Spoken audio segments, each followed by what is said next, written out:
¿Cómo les va, gente querida? Bueno, espero que muy bien. Espero que estén comenzando un excelente año, ya recalentando las sobras del asadito que quedó de anoche.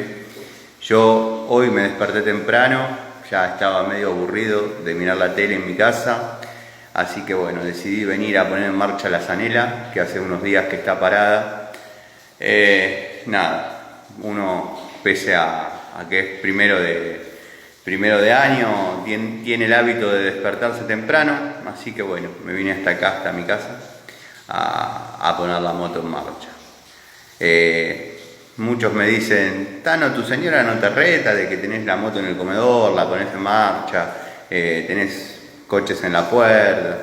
El problema es que no tengo señora, o sea, y creo que como es mi situación personal, no vaya a tener por mucho tiempo nadie. Así que bueno, en ese aspecto estoy tranquilo. Nada, vamos a darle una patadita a ver si arranca la loca esta. Espero tengan un excelente día. Los que se están acostando, que tengan un buen descanso. Y los que se están despertando, genial. Vamos para adelante, que sea un año espectacular. Vamos a poner en marcha la moto mejor, no hagamos más introducciones aburridas.